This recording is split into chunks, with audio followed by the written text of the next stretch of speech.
Comment ça va la communauté? Ça va la team ou quoi là? Ça va et toi? Oh, plus de haut, plus de qui pense et tout. J'espère que vous allez bien. Salut à toi mon bon qui voyage forcément dans le chat, le bon Lordibus. Eh oui. Le seul et l'unique. Incontournable. Incontournable. Quand il est sur les matinales Twitch le matin, il peut être aussi sur d'autres matinales tech en même temps et commenter en même temps. Mais comment fait-il? Je sais pas comment il fait Lordibus parce que parfois je le vois vraiment sur 2 lives simultanés et ça c'est quand même fort. Il y a aussi la petite Tulipe Coquine qui est là. La Tulipe Coquine c'est la meilleure. Je crois que c'est mon viewer, ma vieweuse préférée. Tu as percé son identité ou pas? J'ai toujours pas percé son identité. Tulipe Coquine, envoie-moi un chuchotement sur Twitch et révèle-moi ton identité. Ça part en total. Salut à toi mon petit Maximilien R, Maximilien Tech, pigiste Frandroid de temps en temps, pour l'IFA notamment en septembre, il était venu avec nous. Ça fait plaisir de vous avoir, le bon Schtroup. Comment ça va? Merci à toutes et à tous d'être là pour cette 10e de l'émission Survolté. On est là pendant 2 heures, de 18h à 20h, et à mes côtés, un casting non pas 4 étoiles, mais bien 5 étoiles. Comment ça va? Je vais faire honneur aux invités. Comment ça va mon bon Nico? Écoute, ça va très bien, d'autant plus que le nombre d'étoiles, vraiment, ça me ravit. Quoi. Ça me donne envie de bouffer dans un étoilé, là. Voilà, on parle de nourriture, tout va bien.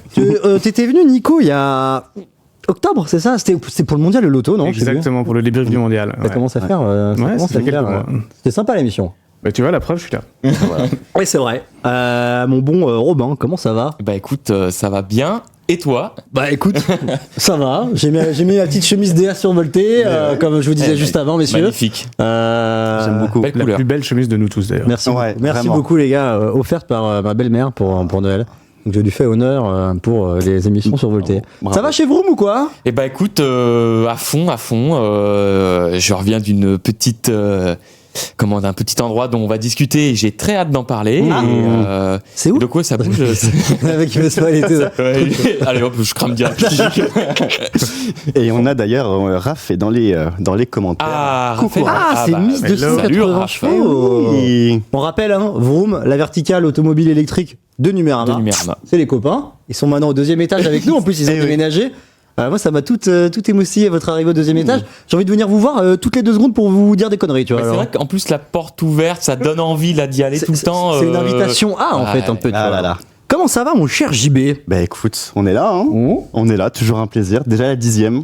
Déjà la 10e, ouais. Ça passe. 10e de Survolté, je crois qu'on est à la 15e d'Unlock, comme ça. Mais Unlock avait commencé un peu avant Survolté, vers septembre. Nous, c'était début octobre. C'était juste avant le mondial. C'était début octobre, ça commence à faire des émissions. Mais on commence à prendre ses aises et tout, c'est chouette. Écoutez, on a une émission avec un sommaire de qualité, un sommaire diabolique. Non, j'ai 5 étoiles. On va parler nouveautés électriques, évidemment. Il y a Mercedes qui nous a lâché une petite berline avec 800 km d'autonomie. On va en parler juste après. Mais on va également parler, et ça va être un peu le gros sujet de l'émission, de formule électrique. Après la Formule 1, la formule électrique, avec toi, Nico, qui était à Jeddah en Arabie Saoudite. Et tu vas pouvoir nous parler d'une expérience assez singulière. On parle beaucoup de Formule 1, forcément, mais la formule électrique aussi a le droit, entre guillemets, à son moment de gloire. On va pas oublier Toyota qui pendant longtemps Toyota a un peu tourné le dos à l'électrique pour des enjeux, j'imagine, commerciaux liés à l'hybride rechargeable, mais Toyota s'est enfin réveillé et on va découvrir plein de nouveautés Toyota. Ça va être sympa avec des petites technologies assez révolutionnaires. Ça sera plutôt en 2e partie d'émission. Et puis, on retrouve le format qu'on avait fait, du coup, au Mondial de l'Auto, je crois, le format Turbonase. Attention, Turbonase, c'est simple. On a listé toutes les idées de merde du début d'année. Voilà, c'est très simple. Mais il y aura peut-être sujet à débat, vous verrez. Et puis, à la toute fin, il y aura également un petit quiz avec un cadeau exceptionnel. Je vous en dis pas plus. Le cadeau, il va être exceptionnel. Info ou intox ou troll, je vous laisse découvrir ça à la fin de l'émission. Mais ça sera à la toute fin de l'émission. J'ai pas eu tous les sujets là. Il me semble que j'ai raté un ou 2 sujets. Peut-être Volkswagen, peut-être. Peut-être sujet Volkswagen. Des voitures électriques à moins de 20 000 balles, ça va être coquin. Restez. Bonjour les coquins. Nous on vous suit depuis la Côte d'Ivoire, nous dit Alan Ghost. Eh ben écoutez, les copains, big up à la Côte d'Ivoire en fait. Let's go. Mais tu dis on est vu dans le monde entier. Les gars. Canada, Côte d'Ivoire. Waouh, c'est quoi la suite? Belgique, ils ont perdu. Mars. 2018. Bientôt mars. J'imagine et tout. Bon, eh ben les gars. Je vous propose de commencer cette belle émission survoltée avec tout simplement, comme d'habitude, un petit jingle.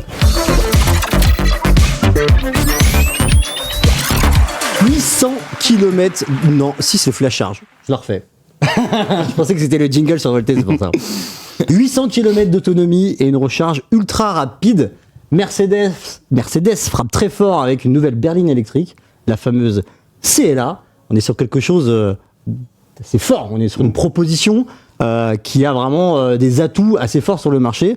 Robin, tu vas nous en parler. Exactement. Donc jeudi dernier, Mercedes a dévoilé sa nouvelle CLA, la nouvelle version de sa berline qui était auparavant uniquement thermique et qui maintenant passe à l'électrique. Et d'ailleurs, Mercedes a forcément accentué là-dessus parce qu'il y a une nouvelle plateforme sur laquelle elle repose. Je vais en reparler juste après. Mais comme tu l'as dit, Greg, la grosse info, c'est son autonomie. Presque 800 km en version la plus efficiente, hein, donc avec une grosse batterie de 85 kWh. Cycle WLTP. Selon le cycle WLTP, voilà, 792 km. Donc cette version qui est baptisée 250+, c'est une propulsion, donc seulement les roues arrière qui tournent. La version, il existe aussi une version 4 roues motrices qui n'est pas non plus des moins endurantes. Hein. Il y a quand même 770 km d'autonomie, donc c'est quand même là quand on franchit les 750, c'est que vraiment là on passe un gros cap hein, pour un peu aller, on va dire la berline référence. À peu près sur ce segment-là, c'est la Model 3 hein, évidemment. Ouais.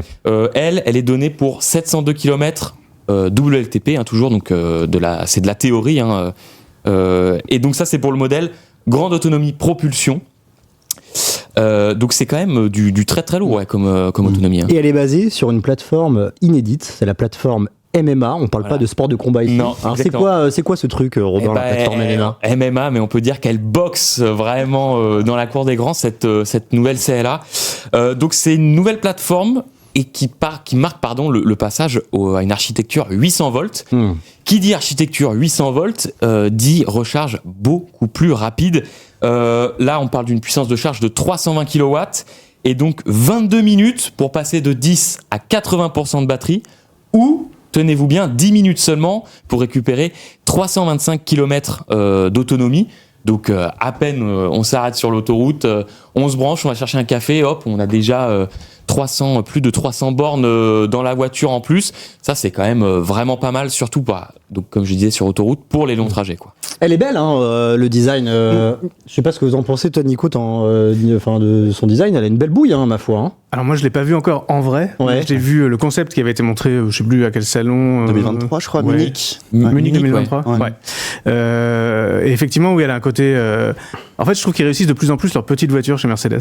Et d'ailleurs je sais pas ce qui reste aux grandes réellement parce qu'une fois que t'as vu ça sur la route et que t'as le modèle au-dessus qui a coûté beaucoup plus cher, tu peux peut-être être un tout petit peu gêné.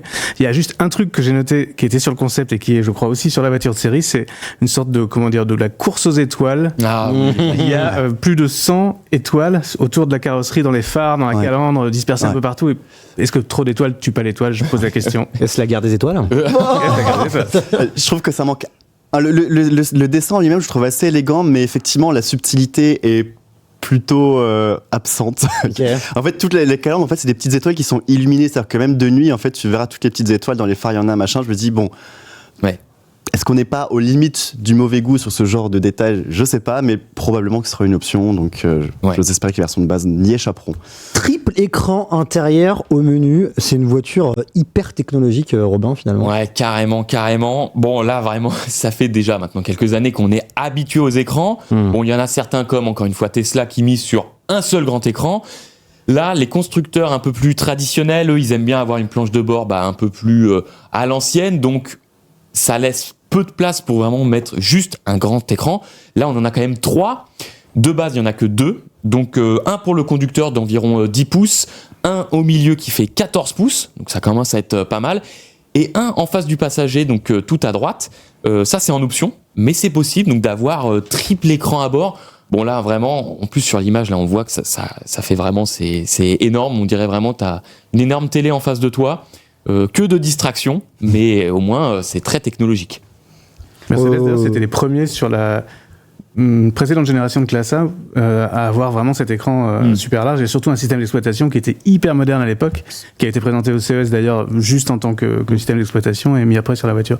Et là, c'est la continuité qui se développe ici. Ouais, ils ont fait des progrès quand même sur l'OS en fait, parce que ça c'est un gros problème de certains constructeurs, c'est l'infodivertissement, la navigation sur les menus.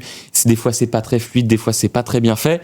Et d'ailleurs ça me fait un très beau parallèle en fait avec le système d'exploitation, donc il s'appelle MBOS. Et sur la CLA, il embarque 3 modèles d'intelligence artificielle. Alors là, vous avez un arsenal de serviteurs à votre service. Donc, on a Microsoft qui est couplé avec ChatGPT, Google avec Gemini. Vous avez l'assistant vocal Mercedes qu'on peut piloter à la voix. Vraiment, là, si vous savez pas, tout peut se contrôler à la voix. Limite, tu peux lui dire fais-moi une saucisse purée, le truc le fait, quoi, tu vois. Alors, c'est quand même un délire. Il y a Miss 280 chevaux, je remets à l'écran Raph qui nous disait j'aimais bien le concept présenté à Munich, j'ai l'impression qu'elle a perdu de son chien entre temps.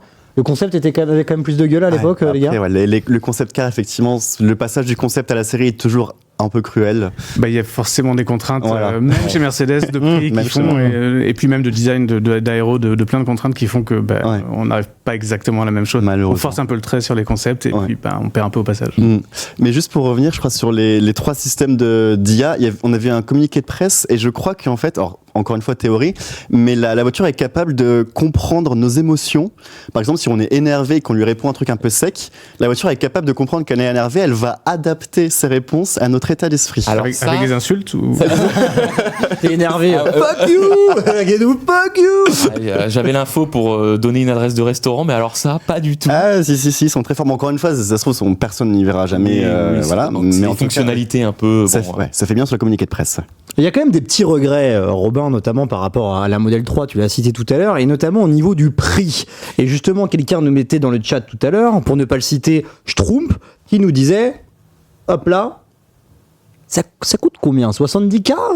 On est sur quelle grille tarifaire ? On s'approche. Alors, Mercedes n'a pas donné le prix exact, on s'approcherait des 60 000 €. Bon. Ça commence à faire, notamment, surtout qu'en plus, il n'y aura pas de bonus, parce que là, on est bien au-delà d'un seuil potentiel accordé au bonus.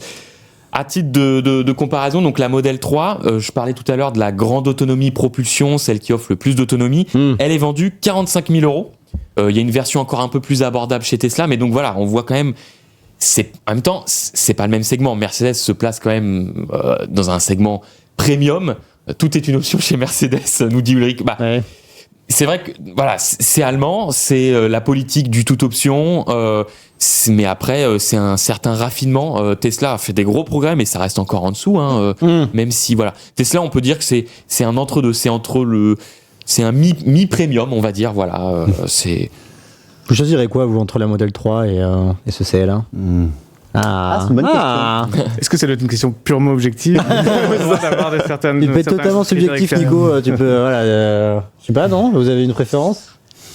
Si on met le prix quand même un peu au milieu du jeu, il y a quand même quoi, 17 000 € d'écart du coup. Entre 15, ça fait un peu mal aux fesses tout ça, non messieurs, non? Mais sachant que ça se trouve le prix d'accès dont parle Mercedes, ce sera avec une plus petite batterie qui arrivera plus tard. Là, on a la grande batterie de 85 kWh. Si ça se trouve, le prix dont parle Mercedes, ce sera pour une batterie d'environ 60 kWh qui arrivera un peu plus tard. Donc pour les 800 km, etc., ça risque de piquer un petit peu.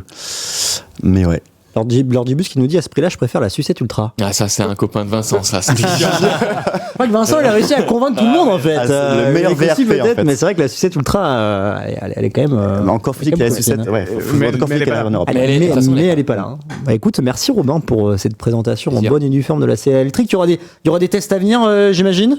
Des essais, on sait à peu près le calendrier. Alors le calendrier, j'ai pas d'infos. C'est fin d'année, je crois. Enfin, elle en tout cas, pardon. Dans les rues, je crois que c'est fin d'année, deuxième semestre. Ouais, c'est ça.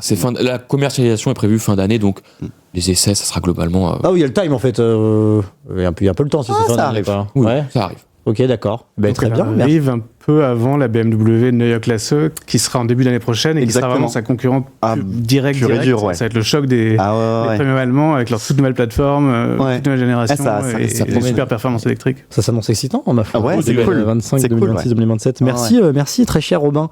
On va passer au deuxième sujet. moins de 20 000 euros pour une voiture électrique. Non, vous ne rêvez pas. Et c'est le cas de la future Volkswagen ID.1 qui arrivera prochainement chez nous sur nos routes. Et Volkswagen l'a même révélé en images. JB, qu'est-ce qu'on peut en tirer de ces premières images ? Oui. Alors, je suis désolé de calmer tes ardeurs, mais pour l'instant, c'est qu'un concept. Oh non. Et non, désolé. Ah ouais. C'est le fameux même. Mais ça va bien se passer, je te le promets. L'avantage, c'est que donc voilà, c'est ce qu'on a. La Volkswagen, elle appelle ça la ID Everyone. Everyone en bon français, c'est-à-dire pour tous. À la bonne heure. Voilà. Toi également. Oui, toi aussi, mon cher Greg. Et l'avantage du concept, c'est qu'il n'a pas l'air non plus totalement déconnecté de la réalité. Donc ça permet de voir en gros ce qui va arriver dans nos rues. Et j'ai envie de dire que c'est une voiture qui ressemble à une Volkswagen. Voilà. Je sais pas si c'est positif ou négatif. Enfin, faut savoir que les électriques de Volkswagen actuelles, elles sont un peu molles, un peu rondes, un peu tout ça. Voilà. Là, sur cette nouvelle voiture, on sent un peu un retour aux sources. Parce que, voilà, c'est plus carré, c'est plus raisonnable, plus rassurant aussi. Ce qui est intéressant, c'est que c'est un parti pris qui est assumé par Volkswagen. Ils en parlent ouvertement. Pour eux, une voiture, un style classique, ça ne se démode pas. Et ça, c'est bon pour la tenue en occasion. Une voiture qui ne se démode pas, c'est une voiture qui se revend bien. Moi, je trouve qu'elle a une bouille. J'aime bien sa tête. J'aime bien sa face avant. Écoute, on en parlait encore ce midi. C'est conventionnel, mais c'est ok, quoi. Alors, ouais, c'est ça. Je sais pas, vous en pensez quoi, vous, les gars ? Ouais, franchement, moi, j'aime beaucoup. Moi, j'y trouve un peu d'anciennes Polo, d'anciennes Golf, un peu de Lupo, un peu de Up. Donc, regarde. Qu'est-ce qu'il nous dit, je trouve ? Voilà. Les grands esprits se rencontrent, ma foi. Voilà, exactement. Okay. Donc, ils ont un peu mélangé les styles. Enfin, ils sont un peu inspirés en des très grandes lignes de leur ancien modèle. Moi, je trouve que ça lui va bien. Et comme tu dis, JB, c'est vrai que là, on a un modèle qui est moins banal, en fait. C'est vrai qu'ils ont, avec leur nouveau modèle électrique, enfin leur modèle électrique, ouais. C'est vrai que voilà, électrique, le futur, donc ils ont opté pour des lignes un peu plus futuristes, et c'est vrai que ça s'était un peu éloigné de ce qui se faisait avant, et c'était un petit peu trop banal et un peu bateau, on va dire. Enfin, c'était assez spécial, ouais. T'en penses quoi, toi, Nico ? Tu l'as vu un peu en vrai ? Je l'ai pas vu en vrai, je la vois comme on la voit là. Moi, j'aime bien le côté jouet, en fait. Ouais. Je trouve que ça a vraiment un truc, c'est une voiture, t'as envie de la prendre et de faire un vroom avec comme ça. Vrai. C'est vrai, j'ai pas pensé à ça. Ça, je trouve ça assez sympa. Effectivement, voilà, on sort d'électrique qui était chez Volkswagen, ils avaient besoin de marquer le coup et de se différencier. Et comme c'était le cas depuis pas mal d'années, avec les premières générations électriques de chaque constructeur, là, on arrive à un peu à une deuxième époque où c'est un peu plus la maturité, c'est aussi un peu plus cherché dans le passé, comme tu disais, en trouvant un peu plus des références et des formes qu'il y avait avant, mais ça a l'air de vraiment fonctionner, d'être sympa. Et en la voyant comme ça, je me dis, alors peut-être un petit peu moins que par rapport à la Mercedes, que c'est assez plausible de l'avoir comme ça. Elle est assez réaliste. On met des jantes un peu plus petites en vrai. Oui, les jantes bien sûr. Et voilà, il y a quelques détails évidemment qui seront un peu différents, mais je pense je sais pas s'ils ont donné un chiffre, mais on est vraiment au moins à 80%, j'imagine, de ce qu'elle sera. Ouais. Le vrai PayPal que l'on salue, qui nous dit, ça ressemble à du Volkswagen des années 2010 bien fade. MDR. C'est dur ou pas là ? C'est allemand, c'est vrai. Formel, c'est du Volkswagen. Après, on va pas non plus. Voilà. C'est du Volkswagen. Ouais, mais c'est intéressant ce que tu disais, parce que sur la première génération d'électrique où les gens fallait voir que c'était une voiture électrique, on parlait de Volkswagen, de Mercedes tout à l'heure. Les Mercedes actuelles, on dirait un peu des bulles, vaisseaux, c'est monovolume, c'est un peu mou. Et là, nouvelle CLA, un style très classique, qui d'ailleurs reprend un nom qu'on connaît déjà, alors qu'avant Mercedes c'était les IQ quelque chose, chez Volkswagen c'était les ID quelque chose, et là il se murmure que ils arrêtent IQ d'ailleurs. Ouais, c'est ça. Il se murmure que les prochaines Volkswagen s'appelleront Polo, Golf, comme le reste des voitures qu'on connaît. Ouais. Alors ça, pour les noms, je suis pas tout à fait sûr, mais ce qu'il y a, c'est que cette voiture-là, elle aura d'autres voitures petites dans la gamme électrique. Il y aura l'ID2. Ouais. Il y aura l'ID2X, qui sera le petit SUV qui arrivera même à la fin de l'année, même avant celle-ci. Yes. Il y aura pas mal de monde effectivement dans la gamme. Et puis alors en face, je sais pas si tu voulais peut-être en parler, mais autour de 20 000 euros, il y a beaucoup de choses aussi qui arrivent. Peut-être à la fin, mais on verra si on a le temps. Une ID2 à gagner. JB, Volkswagen va révolutionner l'intérieur de son ID.1 à moins de 20 000 euros, et plus précisément son système d'infodivertissement. Et ce qui est intéressant, c'est qu'elle va faire appel à une marque américaine bien connue de nos services. C'est quoi ces carabistouilles? Et oui, c'est vrai que Volkswagen, les électriques de Volkswagen ne brillent pas spécialement pour leurs écrans. Il y a des gros progrès maintenant avec les voitures actuelles, mais la première voiture, la ID.3, a eu quand même d'énormes problèmes sur son écran central. C'était buggé, c'était pas très joli, etc. Oui. Là, Volkswagen a tiré les leçons et ils vont voir ailleurs, ils vont voir des concurrents pour qui ça marche beaucoup mieux. Ça s'appelle Rivian. Alors peut-être que Rivian, si vous ne lisez pas sur Volté, déjà c'est pas bien. Voilà. Ça c'est dit. Rivian, on connaît chez Survolté, c'est donc une start-up américaine qui fait des pick-up électriques qui vont arriver en Europe en 2027. Mais qui ont un système de logiciel qui est extrêmement évolué et qui marche très très bien. Et Volkswagen a quand même investi 5 milliards de dollars quand même. Ah oui, d'accord. C'est ça. On parle de milliards là. On parle de plusieurs milliards de dollars pour bénéficier justement de ce logiciel. Et ce qui est intéressant, c'est que même si elle coûte pas cher, l'ID.1 sera la première Volkswagen à bénéficier de ces nouveaux systèmes. Donc Rivian, les systèmes d'infodivertissement de cette marque, on les connaît, on les a déjà testés. C'est plutôt qualitatif, on aime. Ouais, c'est ça. Ça permet déjà, c'est une interface qui est beaucoup plus jolie, beaucoup plus moderne, beaucoup plus fluide. C'est aussi, ils ont un système en fait qui permet d'être plus économique aussi au développement, fabrication. Et aussi, la grosse avantage, c'est que c'est une voiture qui est connectée vraiment de A à Z. Et ça, l'avantage pour le client, c'est une voiture qui se mettra à jour comme une Tesla en fait sur toute la durée de vie de la voiture. Si tu veux acheter des fonctions en fait au fil du temps, tu peux acheter via l'écran, etc. Et ça aussi, je parlais en début de rubrique, mais c'est un excellent choix pour conserver de la valeur sur le marché de l'occasion. Est-ce qu'elle peut faire une saucisse purée? Faut leur demander. C'est ça que c'est le fil rouge de la. En plus, on va parler curryverse. Je vous en dis pas plus, mais pendant le quiz, on va parler curryverse. C'est du Rivian à l'intérieur, peut-être qu'elle peut faire du hamburger aussi. On tient un truc. Cette citadine électrique à moins de 20 000 €, elle est 100% faite pour la ville, que ce soit au niveau des dimensions, de l'autonomie, de l'accélération. Ils ont tout pensé pour ça. Exactement. Ouais, ce qui est intéressant, c'est que même si c'est un concept, Volkswagen était quand même un petit peu a réussi à définir quand même pas mal la fiche technique. Effectivement, la ID.1, c'est une petite voiture. On a 3,88 m de long, donc c'est vraiment une citadine. C'est moins grand qu'une 208, qu'une R5 par exemple. L'avantage, c'est que comme c'est une électrique et c'est sur une plateforme dédiée à l'électrique, l'espace intérieur est quand même assez grand. Le coffre, donc c'est 4 personnes certes, mais le coffre met 305 litres. 305 litres, c'est quasiment autant qu'une Polo actuelle, pourtant quasiment 20 à 30 cm plus longue. Pas mal. Donc ça, c'est quand même l'avantage de l'électrique. Sous le capot aussi, une voiture vraiment de ville, 95 chevaux, 130 km/h maximum. Suffisant pour le quotidien, on va pas se cacher. Pour l'autonomie, Volkswagen reste encore un peu silencieux. Il parle de au moins 250 km en une charge. Et 250 km, c'est intéressant parce que c'est l'autonomie de la précédente petite Volkswagen électrique, la e-Up. Donc voilà, donc au moins aussi bien que l'e-Up pour quand même moins cher. J'ai une excellente nouvelle pour votre portefeuille. Parce que cette Volkswagen ID.1, effectivement, elle va être sous les 20 000 €. Mais elle va aussi pouvoir bénéficier du fameux bonus écologique. S'il existe encore à ce moment-là, ça c'est quand même pas déconnant, JB, non? Il existe encore. Exactement. Oui, alors Volkswagen, c'est intéressant parce que parfois, faut un peu lire entre les lignes des déclarations des constructeurs. Volkswagen parle d'un tarif autour des 20 000 €. Bon, ça laisse l'interprétation. Mais en tout cas, avec effectivement une voiture électrique aussi peu chère, on pourrait craindre une industrialisation en Chine ou en Asie. Pas du tout. Ce sera au Portugal, en Europe.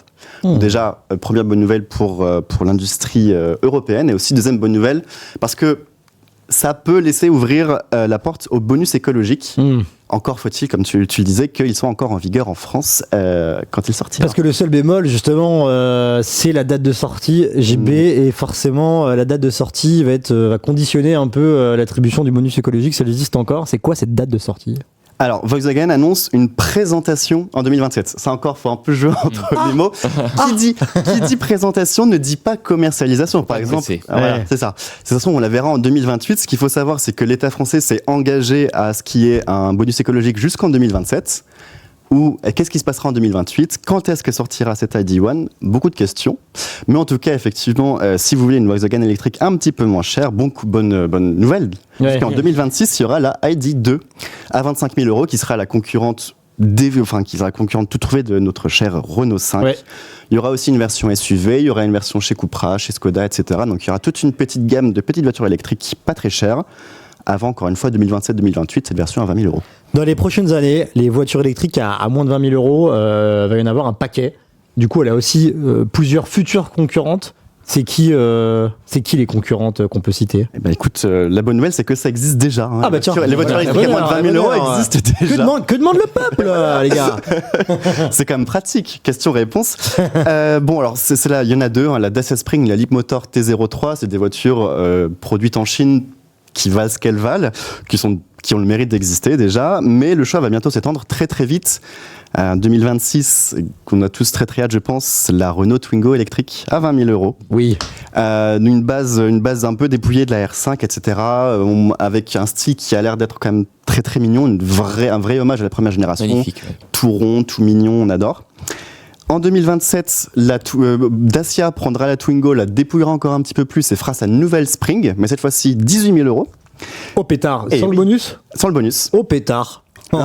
Et faite en Europe, justement. Et faite en Europe. Ça. Et faite en Europe. C'est magnifique, ça. C'est ça. Ok, très bien. Et c'est pas fini. BYD aussi promet sa Seagull, une petite voiture qui fait un carton monumental en Chine, qui sera elle aussi fabriquée en Europe.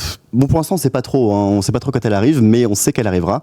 Et ils promettent aussi un prix assez dérisoire. Donc, les petites voitures électriques pas chères arrivent et c'est quand même une très bonne nouvelle.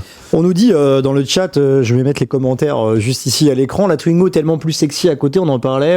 Vous, entre la Twingo et cette future ID.1, Nico, si tu devais choisir en termes de look, de design? C'est pas évident parce que les deux sont super rondes, toutes mignonnes et pareil, un côté très ludique pour les deux. Vraiment, s'il fallait choisir comme ça, la brûle pour point, je dirais comme la Twingo parce qu'on a tous la Twingo en tête, la Twingo originale, etc. Et forcément, il y a un côté Madeleine de Proust qui est sympa, quoi. Toi, Robin, entre les deux? C'est exactement ça, quoi. C'est le côté néo-rétro à mort. Enfin, tout le monde. C'est un peu la voiture iconique des années 90-2000. Enfin, franchement, tout le monde aime la Twingo. C'est une petite bouille, c'est rondouillet. Comme tu disais en plus tout à l'heure, c'est vrai que comme la ID.1, ça fait un petit peu jouet, quoi. En fait, t'as envie de la prendre dans les mains, t'as envie de la conduire aussi. Et c'est un très bel hommage. Il y a Raphaël qui nous dit, oui, mais ID.1 serait mieux en software car Rivian, c'est peut-être aussi, ça fait partie des futurs arguments forts de cette ID.1 avec un système d'infodivertissement vraiment à la hauteur de... Raphaël, ça a dit juste un truc, le Renault est quand même super fort avec Google aujourd'hui. Google Automotive. Parmi surtout à ce niveau de gamme, je sais pas qui est au même niveau. Hein. Ouais, bah, et il se peut effectivement que Twingo reprenne la suite Google des R5, des Mégane, des Scénic, etc. Et ça, c'est quand même de très très bonnes nouvelles aussi. Ouais, peut-être que l'écran sera quand même un tout petit peu plus petit à ce prix-là. C'est probable. C'est possible. Bah écoute, merci mon cher JB pour la présentation. En tout cas, ça s'annonce excitant pour les prochaines années, tout ça. Ça fait plaisir à voir. On va passer au sujet suivant, la R5 Turbo 3E, un design tout simplement unique, une voiture électrique, je vais oser les termes, qui envoie du pâté. Robin, tu l'as vu en vrai, cette R5 Turbo 3E. C'est quoi ce truc-là? Eh ben, c'est, comme tu dis, c'est une bombe, en fait, tout simplement. Ça fait longtemps que j'ai pas été aussi ébahi devant une nouveauté automobile. Ah ouais. Et ouais, c'est fort. Là, c'est vraiment fort. Hein. Franchement, on aurait, qui l'eût cru, en fait, que Renault sorte vraiment ça. C'est vraiment tout simplement, dingue, quoi. Voilà. Il y a pas d'autre mot, quoi. Et c'est un look qui a été spécifiquement pensé pour la performance. Qu'est-ce qu'on peut dire sur ça? Ouais, c'est assez fou parce que certes c'est une R5, mais en fait il y a quasiment plus rien de la R5 électrique normale. En fait, il y a les rétros qui ont été repris, le pare-brise, mais il était un petit peu reculé, les poignées de porte qui vont être reprises et les feux arrière. Et voilà, c'est tout. Tout est spécifique. Sinon, le châssis en aluminium, est spécifique. La carrosserie en fibre de carbone est spécifique. Et oui, là, c'est bien une Renault. Hein. On parle d'une Renault là. Donc, incroyable ça quand même. Ce look, il est quand même assez singulier. C'est fou. C'est un peu paradoxal de voir une R5 aussi sportive d'un côté, mais moi je trouve ça assez cool. Vous aimez vous les gars ou pas? Ça a l'air dingue. Ouais. Bah c'est dingue et puis. Enfin, je sais peut-être ce que tu allais dire, mais forcément, ça fait penser à la vraie, entre guillemets, R5 Turbo des années 80. Et ils ont fait la même folie, parce que c'était à partir d'une R5 qui était une super voiture, mais très très sage, très citadine, et en refaisant tout, en mettant un moteur central, en faisant un truc de fou qui faisait des rallyes et qui en a gagné pas mal d'ailleurs. Et c'est vraiment refaire le même truc comme ça, c'est assez fou. Ouais. Ils adorent jouer sur la nostalgie un peu, j'ai l'impression, Renault en ce moment. C'est vraiment la carte de la nostalgie à fond, quoi. Alors. Vraiment, ouais. Ils appellent ça Newstalgie. Ils sont bons. C'est un peu plus subtil que refaire. C'est pas mal. Tu vois, c'est de prendre des ingrédients, etc. Mais là, en l'occurrence, il y a un sacré appel aux souvenirs de plein de gens. Ouais. Carrément, ouais. Et sous cette robe spectaculaire, Robin, il y a aussi une mécanique unique et des chiffres qui font vraiment tourner les têtes. Ouais, donc à l'instar du modèle original de 1980, là donc on est à la sauce électrique et il y a tout simplement 540 chevaux. Voilà, 540 chevaux, donc c'est digne de super sportive, on va dire.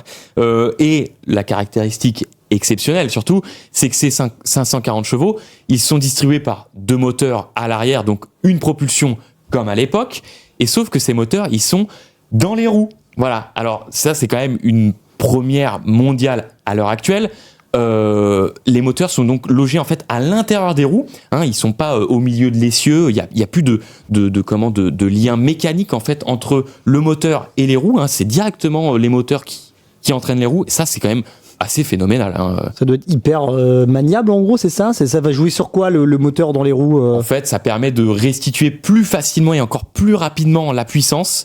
Alors évidemment aussi, il y a un gain de poids, parce que forcément, il y a moins de mécanique, moins d'éléments mécaniques, donc on gagne en poids, la gestion de la puissance et du couple est encore plus fine, donc c'est de l'ordre de la milliseconde, mais les ingénieurs de Renault ont réussi vraiment à faire un travail exceptionnel. Alors attention, tout le monde ne pourra pas se l'acheter, parce qu'on est ici sur une production en série limitée, si j'ai bien compris, Robin. Ouais, 1980 exemplaires, comme l'année de la sortie de la R5 Turbo originelle. Ouais.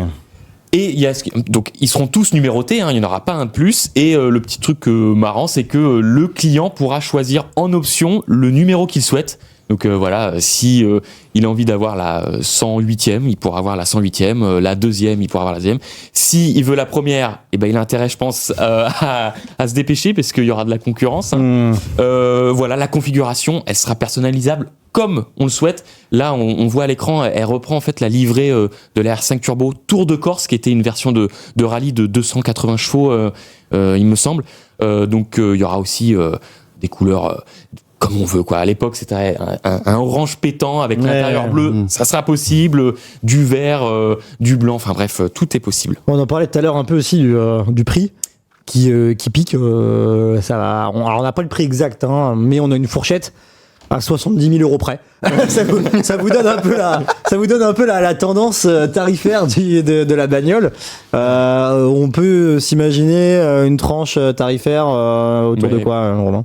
Bon, alors là, qui dit exclusivité dit prix fort, et donc là, on serait plus autour de 200 000 €. Voilà. Wow. Donc, il faut pas se leurrer. Voilà, c'est une voiture quand même qui est très exclusive. C'est un gros tarif. Apparemment, ils ont beaucoup de clients et de collectionneurs qui sont prêts à les mettre. À l'origine, la série devait être limitée à 150 exemplaires quand même. Donc là, ils ont carrément augmenté le nombre. Ouais. Mais écoute, moi, je leur souhaite. J'espère que le carnet de commandes va être rempli. Elles ouvrent bientôt, là, en printemps 2025. Par contre, les livraisons, c'est en 2027.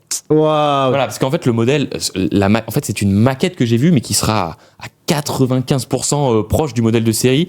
Et on peut faire confiance à Renault. On a vu avec la R5 e-Tech le concept. Entre le concept et le modèle de série, c'est vraiment très très peu. Il y a très peu de différence. Donc, on peut leur faire confiance là-dessus. Et j'ai hâte de mettre ma main dessus. Et alors Dibus qui nous dit à ce prix-là, je me paye 3 sucettes ultra. Petite. Une rouge sucette ultra, saucisse purée ce soir, les gars. Ça va être très. Voilà. Ok, on va passer. Il y a une ou deux petites questions qui ont été posées dans le chat. On va passer rapidement aux questions. Et notamment, il y a Tulip Coquine, qui nous dit c'est un concept ou pas? Donc voilà, ce que je disais, c'est pas c'est une maquette. Voilà. La voiture que j'ai vue, en fait, elle n'avait pas d'intérieur. On connaît l'intérieur de la voiture, voilà, on peut le voir à l'écran. Mais ça, ce sont des images de synthèse. Ça va ressembler à ça, vraiment, ça va ressembler à ça. C'est juste que moi, je n'ai pas pu voir. L'intérieur n'était pas modélisé réellement. Il n'y avait pas les fameuses poignées de porte de la R5 n'étaient pas fonctionnelles. Il n'y en avait pas, mais elles y seront évidemment sur le modèle de série. Et voilà, comme je disais, ça ressemblera quasiment à 95% à cette maquette. Ok. Bon, pas mal tout ça. Hein. Ouais. Il y a un joli petit frein à main de drift. Exactement, Nicolas. Il y a un frein à main hydraulique, voilà, j'en ai pas parlé, mais ce qui est fou, c'est que vous pouvez vous prendre pour un vrai pilote de rallye. En fait, vous allez dans un mode piste spécifique, vous activez un petit paramètre et vous pourrez faire de la glisse comme en fait un pilote de rallye avec à la main, comme dans Fast and Furious, hein, c'est comme vous voulez. C'est assez dingue. Ouais. N'hésitez pas à nous poser des questions dans le chat. On peut les afficher à l'écran comme vous pouvez le voir depuis tout à l'heure, ou même on prend le temps maintenant à la fin de chaque rubrique de se poser, de regarder vos questions et d'y répondre en quelques minutes. Donc n'hésitez pas à poser vos questions dans le chat. On est là pour ça. Écoute, c'est R5 Turbo. Si quelqu'un a 200K, let's go. Sinon, et comme elle est personnalisable, on pourra en faire une en couleur de survolté. En fait. Cotisons-nous. Laissez-moi, Ulrich, t'es dans le chat. Ulrich, t'es dans le chat. Il y a plein de petites notes de frais là à faire croquer là. Tiens, on fait un petit DA sur Survolté. Un petit budget, voilà, un team building. Combien de chevaux nous dit Stroop, je vais le mettre à l'écran, question intéressante. On a cette donnée ou pas? Ah ouais, 540 chevaux, 0 à 100, moins de 3 secondes 5. Elle pourrait faire moins, même les ingénieurs de Renault aimeraient faire moins, donc plus se rapprocher des 3 secondes. Okay. Donc là, c'est quand même délirant. Et vitesse max 270 km/h. Et pareil, les ingénieurs nous ont confié qu'ils pourraient aller plus vite, mais vu qu'elle est encore un petit peu en développement, ils veulent pas trop nous faire rêver. Mais sur 270 km/h. Et on nous dit, ok, mais quel nombre si vous l'achetez pour survolter? Quel nombre? Moi j'ai une idée, Vas-y. Alors je vais vous dire et vous me dites si, je crois que je vais pas me tromper, 44. Pourquoi? Loire-Atlantique? Non. Pourtant j'ai la famille là-bas. Non. C'est le numéro d'Hamilton, il me semble, non? Ah, ouais, mais faut pas la mettre verte alors. Il est plus chez Mercedes. Il est plus chez Mercedes, faut la mettre rouge. Parce qu'Hamilton n'a pas eu la prétention, quand il était champion du monde, de mettre le numéro 1 comme l'a fait Verstappen. Moi je pense Alonso. Est-ce que j'ai une dent contre Verstappen et Red Bull? Oui, peut-être, et alors les gars? Tout le monde l'adore. Ça tombe bien, on parle de Formule 1 et on va vous parler juste après de Formule électrique. Mais avant ça, évidemment, un petit jingle survolté.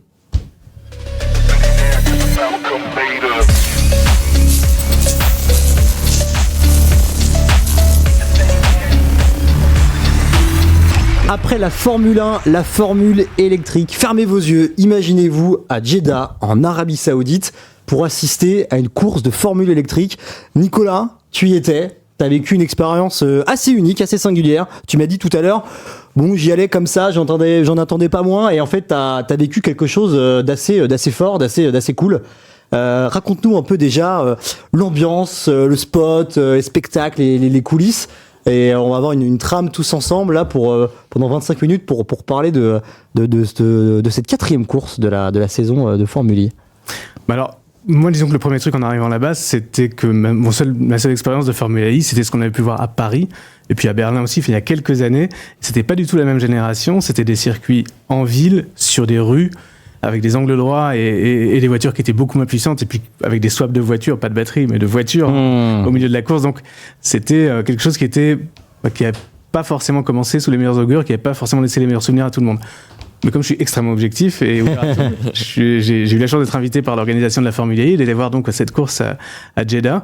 Alors là, pour le coup, c'est vraiment un compromis d'une certaine manière. On est en ville, une ville, je ne sais pas quel est le nombre d'habitants, mais c'est une assez grande ville, au bord de la mer Rouge, dans laquelle il y a le circuit de Formule 1 du Grand Prix d'Arabie Saoudite, qui est utilisé ici dans une version un petit peu raccourcie, mais qui est toujours en pleine ville. Donc c'est déjà, tu arrives dans cet endroit où au mois de janvier, c'était janvier ou février, il fait 20 degrés, voire 25 la journée, on est habillé comme ça. La ville toute cette partie de la ville qui est... la ville est de manière générale pas très dense. Toute cette partie de la ville, tu as des palissades partout, et des kilomètres et des kilomètres et des kilomètres de palissades aux couleurs de la Formule E, et des concerts et des animations qui font là et qui sont là aussi pour attirer du monde, parce que je suis pas sûr que tous les Saoudiens soient forcément fans de Formule E à l'origine. Et donc, tu arrives dans ce circuit qui a vraiment l'infrastructure d'un petit circuit classique, on va dire. Il n'y a pas des énormes tribunes et des énormes Mais quand même, donc le paddock, etc., l'hospitality, tout ce qu'on est habitué à voir, mais avec une énorme différence, c'est que là, alors c'est peut-être le bon côté de la Formule I aujourd'hui qui est pas encore super connu, c'est que tout est accessible. Moi, j'avais la chance d'avoir un badge presse, mais même sans ça, en fait, tout est super accessible, les gens sont accessibles, tu peux voir les voitures, les paddocks, tu peux te balader, tu peux parler dans le micro du team manager, le mec prend ses aises et tout, tu sais. Box. Alors tu peux, moi j'ai eu, ça c'est peut-être pas donné à tout le monde, mais j'ai eu la chance de pouvoir avoir une des courses. Il y avait 2 courses, c'était un double header, c'est comme ça qu'ils l'appellent. Okay. Vraiment dans le paddock, à côté du team manager de DS en l'occurrence, et de vibrer avec lui pendant la course, et de discuter avec lui, de le voir un petit peu s'énerver, dire des gros mots en italien, parce qu'il est italien. Donc ouais, ça c'est quelque chose qui se laisse appréhender de manière assez facile, et en même temps, parce que je me suis un petit peu préparé quand même pour y aller, je me suis dit que ça allait être super compliqué de comprendre comment ça se passe, parce que il y a beaucoup de techno, il y a beaucoup de règles, il y a beaucoup de possibilités données aux pilotes. Pendant la course, il y a beaucoup de stratégies. Et ce qui aurait pu être un peu chiant, on peut le dire, en fait, je me suis rendu compte que ça pouvait aussi donner beaucoup de piment et en faire quelque chose de vraiment très sympa à suivre. Et du coup, t'es au milieu des paddocks et tout. Est-ce qu'il y a autant de mécaniciens qu'en Formule 1? Les équipes des constructeurs, elles sont aussi fournies. Est-ce que c'est aussi pas vivant, mais voilà, c'est aussi tendu qu'en Formule 1, ou comment c'est l'ambiance quand t'es sur place avant la course, au niveau des paddocks, etc. Je sais pas si on peut prendre un parallèle comme ça, mais on a vu l'ID1 de Volkswagen. C'est peut-être ce qu'est une ID1 par rapport à une ID7 ou un truc comme ça. C'est quand même, c'est plus petit. Oui, ok. Voilà, donc et en plus, comme ils ont, alors on peut en discuter, mais en tous les cas, il y a beaucoup de règles en fait qui sont faites par l'organisation pour essayer de garder une dimension des coûts et surtout bien sûr un impact CO2 qui soit limité. Ouais. Si tant est que ça puisse être le cas pour de la compétition auto, il limite le nombre de personnes par équipe, le nombre de pièces, le nombre de pneus, le nombre de voilà. Donc il y a vraiment tout est quand même fait pour être contenu. Donc non, c'était une longue réponse pour dire non. Ok, d'accord. Il y a beaucoup de fans, de touristes étrangers, ou c'est plutôt des locaux quand t'es sur place? De ce que j'ai pu voir, c'est vraiment des locaux ou peut-être des pays limitrophes, et puis les journalistes. Et en revanche, c'est très très international dans les teams. Ouais. Ça parle toutes les langues. C'est vraiment des équipes qui viennent de partout, quoi. Il y a l'épine ou pas en Formule DS. Il y a DS. Si tu veux une représentation française, c'est DS. C'est Vergne du coup qui est pilote de DS, ou entre autres, ils ont 2 voitures. Ils ont 2 voitures. Okay. On l'avait contacté. Enfin, on avait essayé de contacter Verne pour l'avoir en plateau. On essaye. Pas lui directement, mais son entourage via notre réseau. mais j'imagine qu'en pleine saison, c'est un peu. Ceux qui fait de l'endurance aussi. C'est un petit bonhomme qui est très demandé. On nous dit j'ai eu la chance de pouvoir lui parler là-bas. Oh, il est cool. Est-ce qu'il est cool? Il est intéressant. Ouais. Il est pas forcément facile d'abord. Il est connu pour ça, franchement. Mais moi, c'est la deuxième fois que je le rencontre. Ça s'est toujours très bien passé. Et il s'exprime. Il est assez cash et il dit les choses. Et puis tu vois qu'il est vraiment dans le truc, que c'est vraiment quelque chose qui lui tient à cœur. Et c'est vraiment intéressant. Et pour lui, un des trucs qu'il m'a dit qui est un peu frappant, c'est que c'est un peu Mad Max. Comment ça, Mad Max? Ça, il aime bien. Parce que ça bastonne vraiment, parce que ça fait pas de cadeaux. Et il me disait que, lui, il a été en F1, mais il y a certains autres pilotes qui ont été en F1 et qui sont venus en Formule I et qui ont été un tout petit peu surpris du niveau d'agressivité, de baston et de presque danger de certaines courses. On nous dit, juste pour le plaisir des oreilles, keep pushing, box. C'est vraiment. Je suis en train de me remater en plus le GP d'Australie de dimanche dernier que j'ai pas pu voir en direct. 5h du matin, faut pas déconner non plus. Et c'est vrai que ça fait plaisir de retrouver la Formule 1. Tu m'as parlé de termes très spécifiques à la course et aux qualifications. Attack mode, pit boost. On va revenir un peu dessus, et on va commencer par l'attack mode. C'est quoi cette fonction, cette technologie, de quoi on parle concrètement? Alors, juste un petit préambule, dans la Formule I, il y a eu pendant longtemps le fan boost. Les fans, les gens qui suivaient pouvaient... Ça, c'est incroyable. Si tu peux rappeler un peu le contexte, Nico, du fan boost. Si je me trompe pas, parce que je suivais pas très... J'étais pas moi-même super fan à l'époque, je dois dire. En gros, les spectateurs, les fans pouvaient, en direct, donner leur like pour donner un surcroît de puissance à un pilote à un moment de la course, c'est ça? Alors, moi, il me semble que c'était en amont sur les réseaux sociaux, t'avais un sondage. Mais c'est quand même incroyable. Le principe reste le même, c'est ça. Tu donnes quand même à quelqu'un un surplus de puissance. Bon bref, moi à titre personnel, ça n'a aucun sens, mais voilà, c'est un moyen de récompenser. Écoute, et puis impliquer les gens, impliquer un peu plus les spectateurs. Bon, tout sur Charles Leclerc. Mais alors de ce que j'ai compris, il n'est pas impossible qu'il y ait eu certains, comme pour d'autres domaines, certains likes ou certains push qui étaient pas forcément tout à fait des vrais fans. Mais les bots, il y a, en fait, alors il y avait beaucoup de fans dans certains endroits. Ça peut être biaisé, quoi, en fait. Donc ça n'existe plus. Et donc, aujourd'hui, le truc, c'est l'attack mode, c'est obligatoire. Ok. Donc, tu dois le faire. Tu dois l'utiliser. Tu peux l'utiliser de différentes manières. Et c'est quelque chose qui est ultra stratégique, en fait, pour les pilotes. Alors, comment ça se passe ? Il y a un virage dédié sur le circuit, avec une trajectoire qui est à l'extérieur, donc qui est ni bonne pour garder de la vitesse, et ni bonne non plus pour être sur la partie la plus propre de la piste. Donc ça veut dire qu'il y a un peu le risque de rouler dans un endroit avec plein de déchets, enfin de gravier, de déchets de pneus. Le bitume n'est pas chaud, aussi. Voilà, il y a un manque d'adhérence. Mais en contrebalance, une fois que tu passes là, alors c'est pas que passer là, c'est le préparer avec des clics sur le volant. Enfin, on peut le louper en fait. Ok, d'accord. Donc c'est pas forcément évident, mais une fois que tu passes là et que il t'est attribué, ben là tu passes de 300 à 350 kW de puissance. C'est-à-dire que tu utilises le moteur à la machine avant, qui en plus te donne plus de grip. C'est-à-dire qu'il y a un surcroît de puissance et un surcroît de grip. Et c'est franchement impressionnant parce que ça veut dire que alors c'est 8 minutes en tout, si je dis pas de bêtises, faut que je reprenne mes notes, mais voilà, et qui peuvent être divisés, ou utilisés d'un bloc ou divisés en plusieurs parties. Okay. Donc ça aussi c'est très stratégique, parce qu'il y a le risque d'avoir un pescar, un drapeau jaune s'il y a un accident et que tu perds complètement l'avantage de tout ça. Voilà, c'est une course de toute façon, comme je le disais tout à l'heure, qui est très stratégique. Et lorsque tu as cet attack mode, et ben en fait tu vois les pilotes qui doublent mais 3, 4, 5, 8 voitures quoi.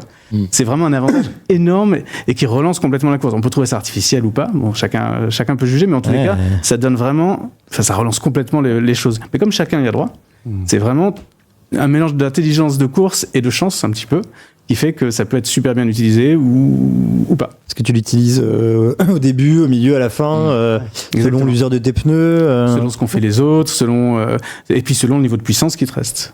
Parce que du coup, ton niveau de puissance baisse au fil de la course. Bien évidemment. Ok. Pourquoi ? Pour les néophytes qui nous... De puissance, pardon. Je voulais dire de charge de batterie. De charge de batterie, c'est ça, ok.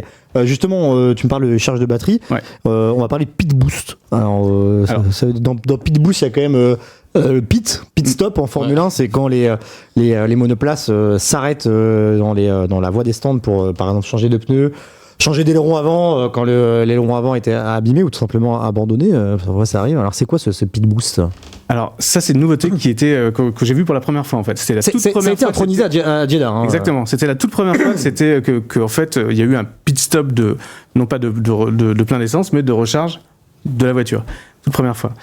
C'était vraiment c'était marrant dans l'avion en fait. J'étais à côté de la personne de la FIA qui est responsable de mettre ça en place, qui était assez serein. Le truc a été reporté plusieurs fois, tu vois, c'est arrivé qu'à Jeddah et pas au début de la saison, etc. Et donc tout le monde se demandait est-ce que ça va marcher, est-ce que ça va être, d'abord est-ce que ça va marcher, est-ce que tout le monde va y avoir droit de la même manière, est-ce qu'il n'y aura pas des bugs, est-ce que ça va pas. Et puis deuxièmement, mais comment le gérer, parce que c'est pas du tout évident de savoir. Ça rajoute encore un ingrédient dans toute cette stratégie de course qui était déjà pas super simple au départ. Alors Scoop, ça c'est très bien passé pour tout le monde. Nice. Donc il n'y a pas eu du tout de frustration ou de choses qui ont fait que il y a eu de l'injustice parce que pour l'un concrètement il y avait une fenêtre qui a été communiquée par la direction de course quelque temps avant le départ de la course. Il fallait que ce soit entre 40 et 60% de SOC, donc de niveau de charge de la batterie, que soit fait ce pit boost, donc à peu près vers la mi-course. Et ce pit boost, il faut compter 30 secondes pour reprendre 10% de SOC de la batterie. Donc 34 secondes d'arrêt total avec le temps de se mettre en place pour récupérer 3,85 kWh, donc en 30 secondes. Combien de kilomètres d'autonomie tu récupères du coup avec ça ? C'est calculable ou pas Non, j'ai pas vraiment la réponse honnêtement.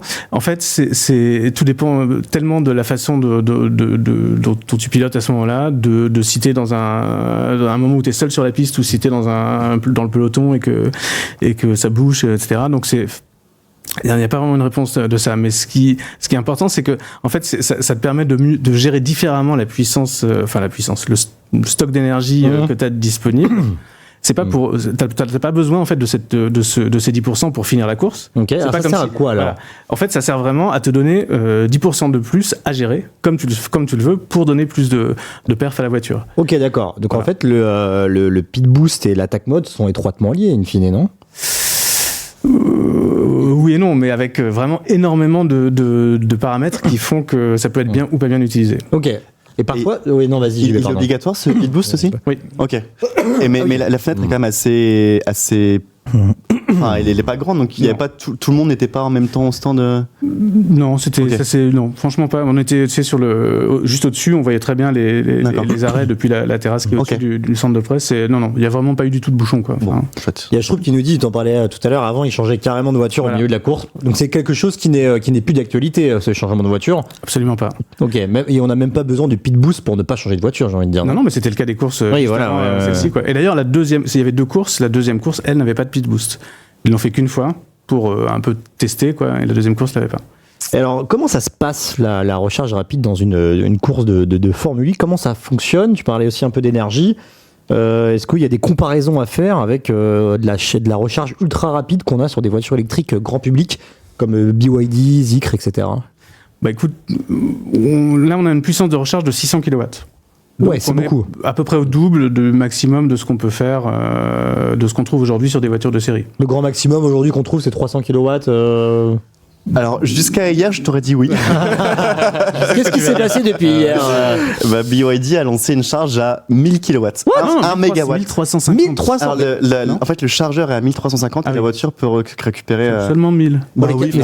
C'est pour les poids lourds. C'est pour les poids lourds. Les poids lourds aussi peuvent avoir ce qui s'appelle le mégawatt charging. Mais là, ça arrive sur les voitures. Aucune voiture électrique ne peut encaisser une puissance de charge aussi. BYD l'a présenté hier. Waouh, ok. Il l'a présenté, mais c'est toujours pas. Quand est-ce qu'elles seront vraiment effectif. Ok, et du coup, là, cette charge rapide, tu disais 600 kW, c'est ça? 600 kW. Et en fait, c'est marrant de voir je sais pas si on a la photo ici. En fait, ça se présente vraiment sous la forme le chargeur, c'est une batterie, tout simplement. C'est une batterie à roulettes, pas très grande, je sais pas, large comme ça. Ouais. C'est un peu décevant de le voir avec un câble et okay. Voilà, exactement, c'est ça. Et c'est ça, quoi, alors. C'est ça. Petite valise. Et ça, c'est fabriqué par Fortescue, qui est ex-Williams Advanced Engineering. Et c'est eux qui fournissent la batterie des voitures et ce chargeur de pit boost. Voilà. Donc ça sert pour le pit boost, c'est ça? C'est ça. Ouais. C'est tous les mêmes, bien sûr. La seule différence, c'est que chaque équipe les met à ses couleurs, mais c'est tout. On sait si ce type de technologie va pouvoir aider à développer, démocratiser la recharge ultra rapide dans les voitures électriques à plus grand public, ou est-ce qu'il y a des synergies, est-ce qu'il y a des choses qui découlent de la Formule 1 sur la voiture électrique, ou même inversement ou pas du tout, peut-être. Ça, c'est ce qu'aiment à dire tous les constructeurs qui sont engagés dans ce championnat, bien sûr. Comme depuis toujours, on le dit de la compétition automobile, avec un côté vrai, un côté marketing, et un côté peut-être même un peu bullshit pour certains, mais voilà. Franchement, dire si ça permettrait de faire progresser la recharge dans la voiture de Monsieur Tout-le-Monde, je n'irai pas jusque-là. Ok. Je sais juste qu'il y a un petit mouvement de fond avec le carbure de silicium dans l'électronique de puissance des voitures électriques qui commence à arriver, alors que ça fait quand même pas mal d'années que c'était sur la Formule E, donc aussi avec la grande série, les coups baisses, etc. Mais peut-être que ça fait un peu prototype, en fait. On teste parce que la compétition automobile, c'est quand même, les voitures sont quand même très très intensément demandées, sollicitées. Donc c'est un peu le worst case scénario pour avoir des voitures plus performantes tous les jours. On nous demande de répéter le nom du fabricant de la batterie, pas de la batterie, de la technologie de recharge, c'est ça? Les deux. La batterie et la batterie de recharge. Le nom du fabricant, c'est quoi du coup? Alors c'est Fortescue, F-O-R-T-E-S-C-U-E, et c'est ex-Williams Advanced Engineering, donc la société d'ingénierie, d'ingénierie de Williams qu'on connaît de la Formule 1. Par rapport à la Formule 1, c'est quoi le rôle du pilote en Formule électrique? Est-ce que c'est un rôle qui change, qui évolue? C'est pas la même manière de gérer une course, de gérer une voiture? C'est quoi son rôle concrètement? Alors, je vais reprendre Jean-Eric Verne qui a des bonnes punchlines. Et pour lui, ce qu'il dit pour décrire ça, parce que je lui ai posé la même question que toi, tu as les grands esprits. Je me frotte les mains là. Il dit que c'est une partie de backgammon en roulant. Ok. Sachant quand même qu'on a des voitures qui sont maintenant très performantes, qui accélèrent plus fort qu'une Formule 1. Ça, on l'a pas dit, mais c'est quand même quelque chose d'important. Alors, bon, c'est un chiffre, dont, bien sûr, qui veut pas dire que les performances générales des voitures sont celles de Formule 1, on en est loin. Mais quand même, voilà, c'est 1 seconde 86 de 0 à 100. 320 km/h de vitesse maxi. Ok. Combien de vitesse maxi ? 320. Par contre, ça va moins vite qu'une Formule 1. Oui, non, Parce mais que les Formule 1, ils peuvent monter à 360, 380. Je crois que 370 une fois. Non, 360. En moto, 360. Formule 1, je pense à Imola, ouais. Mais 300. maintenant, elles y sont. Enfin, Ok, ça dépend de la typologie du circuit. ok, d'accord. Et du coup, une partie de backgammon.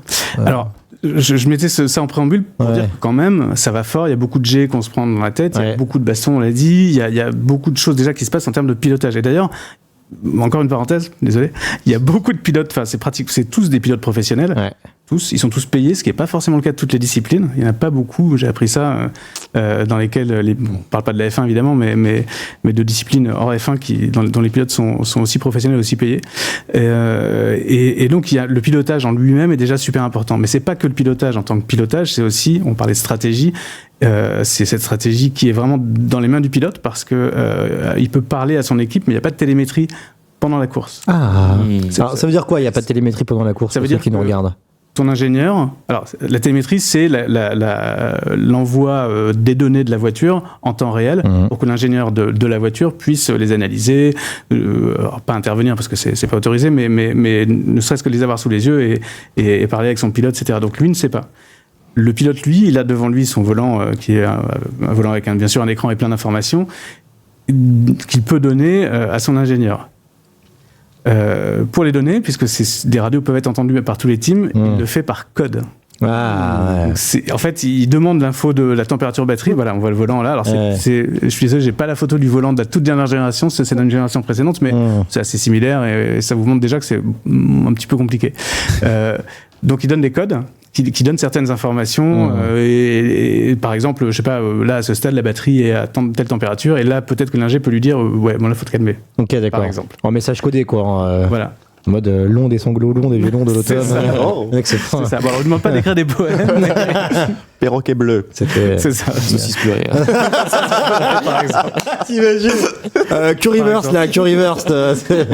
Et alors, en parler à ça, il y a bien sûr toute la stratégie, on l'a parlé, c'est quand même au pilote de décider quand est-ce qu'il va faire son pit boost, oui, mais dans la tranche, et surtout son attack mode, et ça suffit pas, hein, évidemment, on est d'accord que là, on s'ennuie un peu, donc on va rajouter un tout petit peu à chaque virage. Chaque virage, le pilote doit, alors ça existe dans deux disciplines, mais quand même, doit gérer la répartition de la régénération, du freinage, pour avoir le maximum d'efficience dans chaque virage.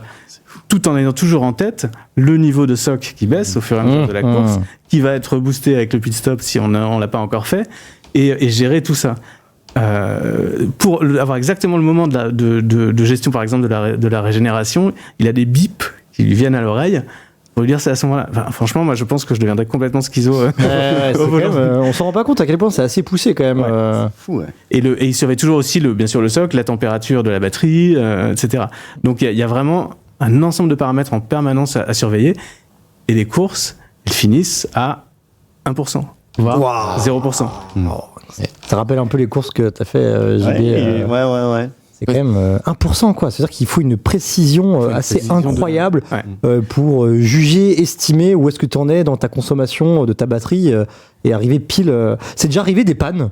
C'est exactement. Alors, tu avais posé la question, je t'ai coupé l'air. Non, mais bien sûr. Enfin, panne sèche entre guillemets. Oui, bien sûr. À la fin de la course, ça se joue dans les dernières centaines de mètres. T'en as un qui commence à devoir se mettre au ralenti, alors qu'il était en tête, et voilà, et c'est fini, quoi. Et il y a vraiment plein de choses à dire sur ces courses. C'est pas forcément bon. Ça, c'est Jeff Verne qui le disait aussi, d'être en tête. Parce qu'évidemment, en tête, t'es pas dans la speed du mec qui est devant toi. Et c'est beaucoup plus gênant. Enfin, ça provoque beaucoup plus d'inconvénients pour ces raisons-là, bien sûr, dans la course que en F1 ou dans d'autres où c'est déjà évidemment pas forcément toujours bien d'être devant. Mais là, en l'occurrence, c'est vraiment, il y a une stratégie aussi qui fait que il faut pas être devant pour gagner. Ouais, d'accord. C'est fou quand même. Ça renverse totalement la mécanique, la dynamique. Alors les formules électriques, ça génère un bruit assez incroyable. On va écouter ça tous ensemble, augmenter le son et écouter le départ d'une course de formule électrique.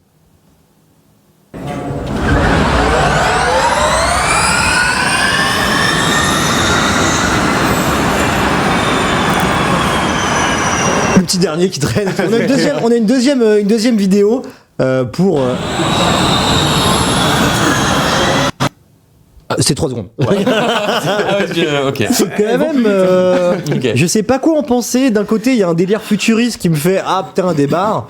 Mais d'un autre côté, quand t'es fan de Formule 1 et encore même fan récent, il y a un décalage qui fait grincer des dents. Ça donne quoi en live ce bruit des formules électriques honnêtement, vous l'avez eu là. Hein. C'est exactement ça, quoi. C'est un bruit qui est quand même assez intense, quand même. Mais bon, quand on a grandi avec l'amour de beaux moteurs qui ont une belle sonorité, évidemment qu'il y a forcément un peu une frustration. Mais bon, c'est comme tout, je pense qu'on peut s'y faire et l'accepter. Et puis de toute façon, voilà, c'est comme ça. Il n'y a pas de bruit artificiel, c'est vraiment le bruit des moteurs, des transmissions. Il n'y a vraiment rien qui est fait pour en faire plus. Et ça reste assez impressionnant quand même. Vous en pensez quoi, vous les gars, du bruit des formules électriques Non, je sens que ouais, là c'est mon côté puriste. Mon côté puriste qui m'empêche de regarder cette discipline. C'est vraiment, j'accroche pas du tout. C'est vrai qu'il me manque un truc. Enfin voilà, je veux dire De l'essence. De l'essence. Non, mais voilà, il manque un son, un truc, une vibration. Il manque quelque chose quoi, qui te fait ouais, littéralement vibrer quoi, parce que ça, comme tu dis, je pense que ça doit être impressionnant, mais purement. Alors bon, évidemment, il y en a certains qui vont dire oui, la Formule 1 aussi, ça peut faire un bruit monotone, mais là, pour le coup, c'est strident et voilà, ça file. Bon, tu peux avoir chez toi un circuit 24, je pense que ça fait un peu le même bruit. Tu t'amuses avec. Voilà, et tu pilotes toi-même, mais non, c'est personnel, pas du tout. Dites-nous dans le chat ce que vous avez pensé du bruit. Est-ce que vous pensez du bruit des formules électriques ? Je sais que ça fait généralement pas beaucoup l'unanimité. Toi, t'en penses quoi, JB ? Écoute, c'est marrant que Strupp mette qu'il a assisté à la course à Paris, parce que j'ai aussi assisté, donc il est peut-être voisin, je ne sais pas. Mais oui, il y a 10 ans, il a assisté il y a 10 ans. Hein. Ah ouais, c'était, je crois, il y en avait eu 2, je crois. Première saison 2014. Ouais, voilà, j'étais invité par Jaguar. Et alors le circuit n'avait aucun intérêt, hein. C'était un tourniquet autour des Invalides. Le circuit était minuscule, aucune possibilité des dépassements, tout ça. Avec du bitume. C'était fou parce que donc cet endroit de Paris est quand même quasiment intégralement pavé. Pour la course. C'était où, Invalides, c'est ça ? Autour des Invalides, ouais. C'est dingue. Et pour la course, en fait, il bitumait. Et après, quand il est parti, il débitumait. Très compliqué à dire. Butine. Mais en tout cas, le bruit, justement, m'avait un peu fait marrer, en fait, parce que c'est très, très différent que ce qu'on peut avoir sur un sport mécanique thermique.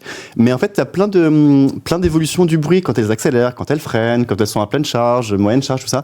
Et je trouvais ça peut-être la seule chose intéressante de l'expérience d'il y a 10 ans. Et en plus, effectivement, je crois que c'est Strupp qui précisait que on était sur la première génération. Les batteries n'avaient pas suffisamment d'autonomie pour faire toute la course, donc ils changeaient de monoplace en mi-course. Enfin, ça n'a plus rien à voir avec la technologie d'aujourd'hui, quoi. Il y avait une course à Paris qui s'est déroulée sous la pluie. Je crois que c'est la première fois que la Formule 1 se déroulait sous la pluie. Et il y a eu plein d'accidents. Et ce qui était hyper frappant, c'est le bruit du carbone qui se pète, que tu entends complètement, puisqu'il n'y a pas de bruit moteur qui vient le couvrir. C'était assez impressionnant. Ouais, vraiment. C'est pas très positif, mais... Alors la prochaine génération de formules électriques, elle s'annonce diabolique, toujours plus puissante, ça va toujours plus loin, toujours plus haut, toujours plus fort, si je puis dire. Big up à Fort Boyard. Qu'est-ce qu'elle nous réserve, cette prochaine génération ultra prometteuse, Nico ? Alors, une régénération énorme jusqu'à 700 kW. Waouh. De puissance de régénération. Et une puissance totale qui sera portée à 600 kW, ce qui fait 815 chevaux. Ok.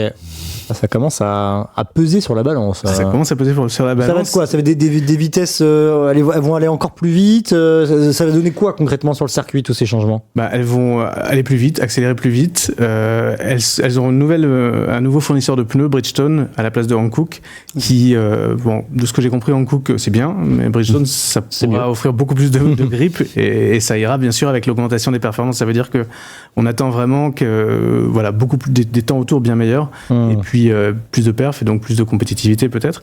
Et Jean-Eric Verne, pour la dernière fois, je le cite, peut-être pas mot pour mot, mais en tout cas il attend cette génération en disant que ça va être vraiment on va atteindre vraiment un autre niveau. Enfin, on va faire un vrai step vraiment important, quoi. C'est pour quand ça, cette Gen 4E ? Eh bien, c'est une bonne question. C'est pour, je crois que c'est pour 2028, mais je suis pas tout à fait sûr. Ouais, ça va arriver vite finalement. Je vais me le vérifier. Ouais. Il y a des bonnes réactions sur le bruit. Le bruit n'est pas important dans une course, nous dit Wendigo. Les gens sont passés du bruit de sabot au bruit horrible de première voiture il y a 150 ans. Alors, effectivement, en réalité, est-ce qu'il ne faut pas faire fi du bruit pour juste apprécier la course, ses stratégies, les dynamiques je comprends que le bruit puisse représenter l'identité d'une discipline et d'une course, et surtout d'une discipline automobile. Mais si tu fais fi du bruit, finalement, tu peux avoir du beau spectacle, je me dis, quoi. Alors, c'est pas si déconnant. Est-ce que vous imaginez un stade sans supporters ou sans bruit sans bruit de stade? Bon. Covid. Ouais, c'est ça, le Covid. Voilà. Il y a 5 ans, ça y est. 5 ans. C'est quand même compliqué dès lors que quand t'es spectateur, hein, parce que le pilote, lui, il a les sensations de pilotage, mais un spectateur qui regarde, c'est dur. Alors que quand t'as une Formule 1, tu peux l'entendre de loin arriver. Après, je sais pas, peut-être que la Formule 2, tu peux l'entendre de loin arriver. C'est lourd, franchement, c'est bruyant. Hein. Là-dessus, peut-être que je me trompe, mais tu l'entends, oui, mais c'est pas, bien sûr que c'est pas comparable. Voilà, les déflagrations quand tu rétrogrades, je trouve que c'est difficile quand même de faire abstraction. Et puis, une voiture d'il y a 150 ans ou une voiture d'il y a 90 ans ne fait pas le même bruit qu'une voiture de maintenant, et qui sont beaucoup plus mélodieuses, on va dire. Wenigo qui nous dit on s'habituera dans 10-20 ans. Pas faux, est-ce que c'est pas finalement qu'une histoire d'habitude de tout ça là d'habitude, et puis ce sera peut-être plus les mêmes générations qui sont fans de ça aussi, parce que c'est sûr que quand on a connu des V8 qui hurlent, c'est un peu difficile de vraiment passer à autre chose, mais pour la Gen 4, ce sera pour les saisons 13 à 16, donc de 2026, ce qui commence en 2026-2027. Ok, donc l'année prochaine, quoi. Fin d'année prochaine. Aeronospace qui nous dit c'est intéressant, c'est vraiment une expérience, un retour d'expérience personnelle. Franchement, quand tu es dans le camping du Mans le soir et même quand tu te balades dans le village, vraiment le bruit pour l'ambiance globale, ça fait tout. C'est vrai que ça fait ça fait beaucoup, quoi. Alors. Ça, c'est clair. Et au Mans, alors ça c'est vraiment un bon exemple. Il y a certaines voitures dont on sait où elles sont dans le grand circuit à tout moment, juste en fermant les yeux, parce que c'est cette voiture-là qui a ce bruit-là. Par exemple, la Mazda de 91 avec son petit rotor ultra strident. Ouais. Il y a Benny qui nous dit qu'il a, il me semble, vu une course en 2018, le paddock accessible, le simulateur à dispo, le showroom des équipes et des goodies à profusion. J'ai adoré, tout ça gratos. On est vraiment loin de la Formule 1 et de son élitisme. C'est pas faux. Ça rejoint un peu ton propos du début du segment. C'est que c'est accessible, en fait, aujourd'hui, la Formule 1. C'est ça qui peut être intéressant pour le grand public aussi, non? C'est ce qui est intéressant, mais il faut pas qu'il s'y intéresse trop, parce que s'il y a trop de monde et que succès, ça va changer les choses. Obscura qui nous dit, on a bien des chanteurs, pardon, je le remets. On a bien des chanteurs en playback. On aura des voitures qui simuleront du bruit de F1. Est-ce que la comparaison est vraiment entendable, recevable Je serais surpris qu'ils fassent ça en compétition, mais c'est un peu le débat qu'il y a sur des voitures de série. Est-ce qu'il faut un bruit artificiel ou pas? Est-ce qu'on apprécie le bruit de la Ioniq 5N qui fait le bruit d'un 4 cylindres turbo ou pas? Si c'est très bien fait, comme c'est le cas de la Hyundai, ça a plutôt fait l'unanimité. Mais en général, c'est pas forcément toujours apprécié. Puis c'est une question de goût, quoi. Question de goût aussi. Okay. Alpine pour la 290, donc qui a la Renault 5 sportive. On était allés aux essais et les ingénieurs justifiaient le bruit pour pouvoir piloter à l'oreille, en fait. Le bruit évolue en fonction de la pression de l'accélérateur, la vitesse, etc. Et se disait, en fait, c'est quand même un indicateur complètement, dont aucun ne se rend même pas compte, mais le bruit d'une voiture essence aide beaucoup dans la conduite sportive, et avoir mis un son complètement artificiel aider, encore une fois, déclaration officielle d'Alpine, donc, mais ça a aidé en tout cas à rouler vite sur circuit, évidemment. En tout cas, moi, je vais être honnête, ça m'a donné envie de mater un peu de Formule 1, en tout cas de découvrir la discipline. C'est ma nana qui va être contente. C'est déjà que la Formule 1, je négocie pour je rigole. Mais en tout cas, toute la partie stratégie, pit boost et attaque mode, en fait, je suis surtout très curieux là de découvrir ça. Donc pourquoi pas me faire un petit replay, petite invitation presse pour Formula 1 de Paris aussi. Franchement, moi j'étais assez bluffé par le côté compétition, quoi. De A à Z, sur toute la longueur de la course, où vraiment ça, jusqu'à la dernière seconde, tu sais pas qui va gagner, quoi. Trop cool. Presque. Merci beaucoup Nico pour ce retour d'expérience. Super sympa, en vrai, ça change un peu. Vraiment, voilà, ça donne envie. Donc merci beaucoup. On va passer au sujet suivant, et pour ça, on va lâcher un petit jingle, la charge.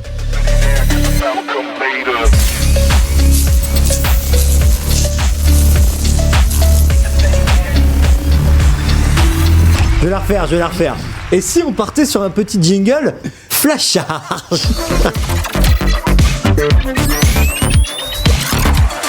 Direction révolutionnaire révélée par Toyota sur sa nouvelle voiture électrique Lexus RZ. Imaginez une voiture électrique sans aucun lien physique entre les roues et le volant. Mais c'est exactement ce dont on parle, Nicolas. C'est quoi ce truc ? Alors c'est quelque chose effectivement qui est apparu sur la Lexus RZ à son lancement, en tous les cas avec la promesse d'arriver très vite, ce qui n'a pas été tout à fait le cas. L'idée c'est de ne plus avoir de lien direct entre le volant et les roues. De lien mécanique. Plus de colonne, même plus de colonne de direction, puisque ce n'est plus obligatoire comme ça l'était encore il y a quelques années. D'ailleurs, il y avait eu une voiture d'Infiniti, je crois, qui avait proposé une solution comme ça de direction by-wire, c'est le terme en anglais, mais il y avait encore une colonne de direction par sécu. Là, c'est pas le cas sur la Lexus RZ. Alors j'ai eu la chance au moment du lancement, il y a 2 ans peut-être, à peu près, de pouvoir essayer une des premières voitures avant qu'elle soit commercialisée avec cette option qui avait droit à cette direction by-wire. D'abord ça se voit, parce qu'on a, je sais pas si on va le voir à l'image, voilà exactement. Donc à gauche by-wire et à droite avec la colonne de direction classique. Ça se voit parce qu'on a un volant façon yoke de Tesla, ouais. De Tesla.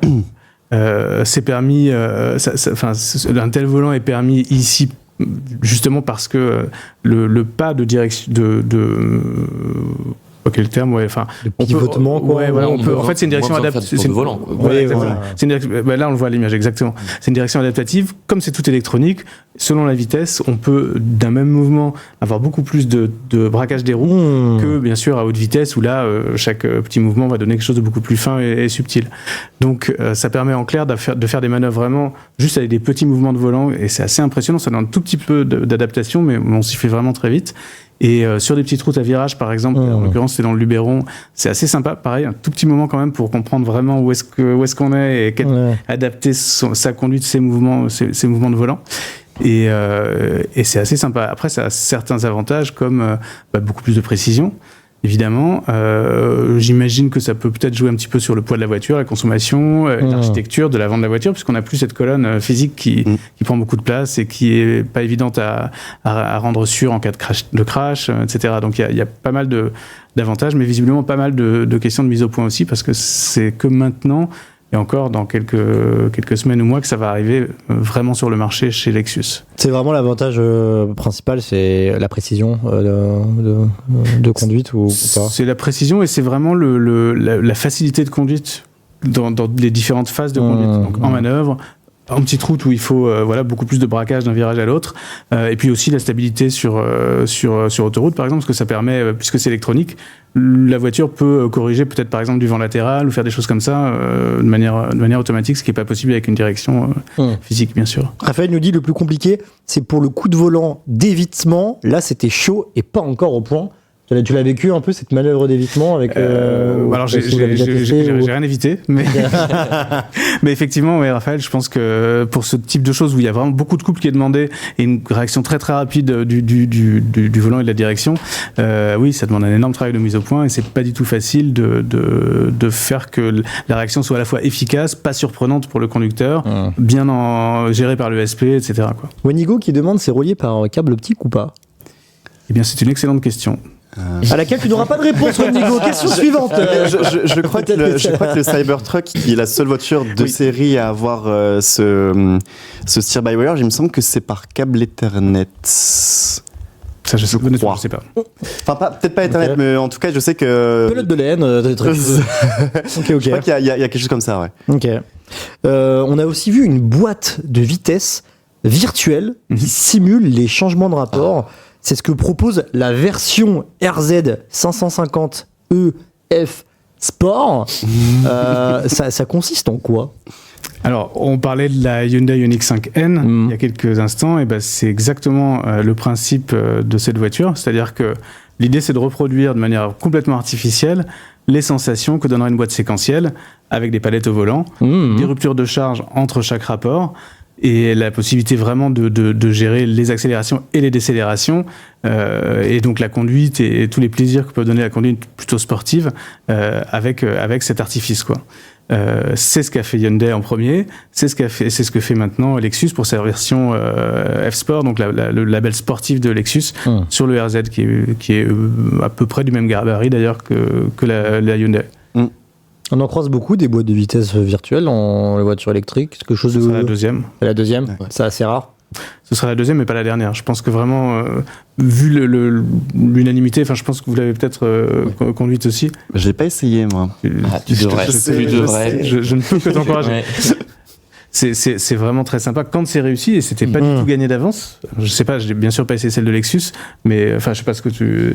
C'est vrai que c'est quand même vraiment bluffant, parce que dans le cas de la Ioniq 5N, qui est la seule que j'ai testée, voilà, en fait, on a vraiment, bon, c'est un peu exagéré aussi, mais on a vraiment des à-coups dans le siège, en fait, quand on passe les rapports, et puis vraiment, quand c'est comme un rupteur, comme dans une voiture thermique, c'est-à-dire que on met pied au plancher, et en fait, la voiture accélère, elle se bloque, et en fait, ça fait bam, bam, bam, bam, bam, ça, et tant que tu passes pas la vitesse, la voiture ne ravance pas. Donc, c'est assez... c'est super bien fait, quoi. Franchement, c'est quand même incroyable. Ouais. Et en fait, Raphaël avait essayé, je crois que c'était sa voiture de l'année 2024. Oui, c'est vrai, ça. Ouais, sur la tier list de fin d'année. C'est mérité. Mérité, ouais, mais elle en avait parlé à l'époque. Ah ouais. Toyota a aussi révélé une voiture électrique sans permis avec un look totalement futuriste, Nico. Ouais, alors je l'ai vu, on la voit là à l'image. C'est un peu un mélange de Smart Fortwo première génération. D'ailleurs, c'est exactement la même taille, 2,50 m de longueur. Et un petit peu les voitures de micro-mobilité, les voiturettes qu'on peut voir, qu'on a pu voir chez certains constructeurs et chez les constructeurs spécialisés. Comme ça, c'est vraiment pour le coup un concept en plastique et qui peut être réaliste parce que, avec 2,50 m de long, il n'y a pas beaucoup de choix pour placer les roues et définir la voiture. Moi, je ne l'ai pas trouvé, c'est complètement subjectif personnellement, très, très, très charmante visuellement. C'est pas évident parce que c'est pas des proportions très, très faciles à travailler pour un designer, mais voilà. En coulisses, tu m'as dit que tu l'as trouvé dégueulasse. Je déconne, Nico. Voilà. Non, je trouve qu'elle a un côté presque rétro de concept futuriste de voitures urbaines qu'on voyait dans les années 80. Il y a eu des trucs chez Opel, il y a eu comme ça, un peu Disney avec par du Jaro, oui. Alors, en l'occurrence, non. Vous en pensez quoi, vous, les gars, Robin, JB, un peu de ce look, de ce concept? Ça reste un concept, évidemment. Ouais, alors, c'est vrai que moi, j'y vois un peu de Mobilize Duo, l'espèce de descendant du Twizy de Renault. C'est vrai que, comme tu dis, Nico, c'est un peu un truc futuriste plus. C'est vrai que, c'est sympa les concepts très très poussés. Après, moi j'aime bien un peu plus de réalité. C'est vrai que c'est assez spécial. Surtout j'avais pas remarqué au début en fait les feux tout en haut du pare-brise. C'est un peu c'est spécial. Je préfère limite l'avant. L'arrière, c'est vrai que je suis pas très fan. C'est la mobilité hyper urbaine de demain, quoi. Ouais. JB, le choix des couleurs intéressant en vrai, le noir, le blanc, etc. Bon après, en fait, effectivement, c'est Toyota communique uniquement sur ce concept, ne parle pas du tout d'un débouché en série, d'une date d'un Il l'évoque. Ouais. Donc à voir. Qu'est-ce qu'on aura? Vas-y. Pardon, juste un truc quand même. Il y a quand même une possibilité. Ils ont l'air de le présenter en étant relativement confiants sur le fait qu'elle arrive d'une manière ou d'une autre. Okay. Et l'idée, c'est pas complètement confirmé, mais l'idée, c'est quand même que elle soit vendue, elle soit louée, elle fasse partie de réseaux de car sharing, etc. Donc c'est quelque chose qui se veut très polyvalent et voilà. Et il y a à peu près 100 km d'autonomie et une trentaine avec le toit solaire qui est intégré dans la voiture. La grosse particularité de cette voiture électrique sans permis, c'est le fait que c'est un véhicule qui peut être utilisé par les personnes en fauteuil roulant. Comment ça fonctionne alors C'est quoi le trick? Écoute, on n'a pas vu, on n'a pas eu de démonstration de ça. Ce que je sais, c'est que le siège passager est amovible. Donc ça doit certainement aider à l'accessibilité. C'est quelque chose qui est toujours très important chez les constructeurs japonais. Au salon de Tokyo, chaque marque a toujours un concept, ou d'ailleurs pas seulement concept, de voitures accessibles. C'est un pays où la population est âgée, donc c'est toujours très important pour eux. Le siège amovible, ça permet aussi de loger des objets de 1,60 m de longueur. Donc il y a un tout petit coffre, mais qui peut être vraiment aménagé et qui peut se servir d'aller à la blague du présentateur quand il nous a montré la voiture, c'était de dire qu'on pouvait aller avec chez Ikea. Ok. Good luck. Dépend ce que t'achètes. C'est-à-dire. Saucisse purée. Non, les boulettes et les dents. Est-ce que en fait, il dit ça parce que il me semble que les commandes sont au volant en fait. Accélérateur, frein, il me semble. Oui. Je crois que c'était la justification pour dire que c'était compatible avec les fauteuils roulants. Est-ce que la Citroën Ami, elle a du souci à se faire face à ce concept FTMI? Alors déjà, lui, a priori, il serait fabriqué en Europe s'il se fait. Ok, donc bonus écologique. C'est pas le cas de l'Ami. Ok. Ouais, mais bonus écologique, de toute façon, pour les quadricycles. Il n'y en a pas pour des quadricycles. Il y a les certificats d'économie d'énergie. Mais il n'y a plus de bonus. Il n'y a plus de bonus. Ouais. Mais coût de production, en revanche, peut-être que ça pourrait faire une différence. Mais ils annoncent un prix similaire aux voitures de la catégorie, mais il y a quand même des différences. Et l'Ami, elle est bien en dessous. Ouais. C'est Raphaël qui nous dit ça dépend du prix. Le prix, c'est un peu le nerf de l'argent et le nerf de la guerre. Donc, si tu positionnes à un tarif assez agressif, ça peut faire des émules. Exactement.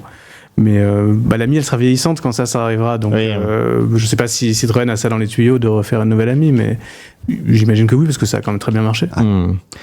Toyota a clairement sorti le grand jeu sur la voiture électrique. Toyota se bouge enfin les fesses, permettez-moi le terme. Pendant longtemps, Toyota n'a pas vraiment cru à la voiture électrique. Et là, d'un coup d'un seul, ils nous ont présenté 5 modèles. C'est un changement de stratégie assez fort pour Toyota, Nicolas. Alors, c'est un changement de stratégie, oui, parce qu'effectivement, ils poussent vraiment l'électrique, ils se donnent les moyens d'être présents. Mais en revanche, ils insistent vraiment pour dire que c'est pas du tout leur seule stratégie. C'est-à-dire qu'ils sont multi-énergie, ils veulent le rester, ils font évidemment de l'hybride qui est leur best-seller énorme, ils font de l'hydrogène, ils font du PHEV, ils font voilà. Donc ils sont quand même un peu tous azimuts, ils peuvent un peu se permettre parce que c'est un peu le constructeur numéro 1 au monde, donc ils ont un tout petit peu de puissance de R&D et de surface financière, mais voilà. Mais effectivement, c'est vrai que sur l'électrique, là vraiment, il commence à y avoir une vraie gamme après avoir commencé pas très très bien avec le BZ4X qui a eu des soucis à son lancement. Là justement, il y a eu un nouveau BZ4X de présenter, qui est un peu un concurrent du... Comment ? Un facelift du BZ4X. Ouais, ok, d'accord. Concurrent du modèle Y. Il a ses chances, il a des arguments à faire valoir, ce nouveau, entre guillemets, BZ4X. Il a 2 batteries maintenant, une de 77 kWh. Il s'est un petit peu, bien sûr, rafraîchi visuellement. Après, ça, c'est vraiment une question subjective. Il faudra voir le prix, ça on l'a pas encore, il arrivera après l'été ou peut-être même à la fin de l'année, donc voilà, il y a certains critères qui sont quand même dans ce segment qui est très très compétitif, qu'il faudra voir avant de savoir exactement, mais je sais que la version actuelle elle est quand même assez bien vendue en Europe, elle est même numéro 1 des électriques dans certains marchés. Ah ouais? Ouais. Où ça? En Norvège? En Norvège, ouais. Ah ouais. Par exemple, donc voilà, elle a connu vraiment des débuts compliqués et aujourd'hui elle s'adapte, elle évolue, elle se raffine pour être assez compétitive. L'intérieur a changé aussi, je sais pas si on va le voir sur les images, mais il y a des chargeurs à induction bien placés, il y a un écran plus grand, il y a un infodivertissement qui évolue, etc. Donc tout ce qui permet de... Voilà. Après, la Model Y, ça reste quand même une référence. Peut-être qu'aujourd'hui, tout le monde n'a pas envie d'acheter. Bon, c'est pour d'autres raisons, mais ça reste une référence en termes de volume intérieur, en termes d'efficience, en termes d'autonomie, en termes d'ADAS un peu moins peut-être, mais d'interface. Et puis il y a le réseau de recharge qui reste unique. Plus énigmatique, le Toyota Urban Cruiser. On sait quoi de lui? Pas grand-chose pour le moment, non? On sait pas mal de choses. Il arrivera lui aussi d'ici la fin de l'année. Alors c'est plus petit. Je n'ai pas ces dimensions exactement en tête, mais 4,30 je crois, globalement, comme un Peugeot 2008 en gros. Voilà, faut prendre l'idée. Voilà, exactement. C'est un segment B-SUV électrique, 100% électrique, qui a été développé en collaboration avec Daihatsu et Suzuki. C'est le e-Vitara de Suzuki qu'on reconnaît quand même pas mal, avec bien sûr un avant, un arrière, des feux, une signature visuelle qui sont changés. C'est une voiture qui est faite pour être accessible. Voilà, exactement. le Vitara Budgetoy. C'est une voiture qui est faite pour être accessible, qui, si je dis pas de bêtises, est faite en Inde, me semble-t-il. Donc voilà, on connaît pas ses tarifs, mais on peut supposer qu'ils sont bien placés et que c'est l'idée d'être compétitif là aussi sur un segment où il y a beaucoup de monde. Moi, j'étais assez surpris de l'intérieur. Alors, c'est bien sûr pas les mêmes matériaux qu'on peut trouver sur des gammes du dessus, mais bon, c'est correctement présenté. C'est un peu tristoun, c'est tout noir, c'est vraiment voilà. Mais c'est pas tellement le propos. Le propos, c'est d'avoir de l'espace. Il y a vraiment de l'espace. Il y a une banquette arrière coulissante qui permet vraiment de faire des places très confortables à l'arrière. Il y a tous les équipements qu'il faut pour la catégorie. Donc c'est pas la proposition la plus voilà qui va faire le plus tourner les têtes, mais malgré tout ça a l'air super bien placé en termes de définition produit. Ok, bah merci. Un bon indice aussi sur le côté abordable, c'est que c'est des batteries, c'est une chimie que les Chinois adoptent en masse, la LFP, qui est moins chère que les batteries qu'on retrouve majoritairement sur les voitures électriques européennes. Donc c'est un bon indice effectivement sur le côté accessible de la voiture. Restez bien jusqu'à la fin les amis, il y aura un quiz à la fin avec un cadeau exceptionnel. Et quand je dis exceptionnel, c'est un cadeau. Personne ne me croit. Personne ne me croit autour de ce plateau. Mais vous faites bien de ne pas me croire, parce que peut-être que je troll les amis, mais il y a un quiz quand même. Mais avant ça, on va passer à une rubrique qui nous tient à cœur, c'est Turbonase.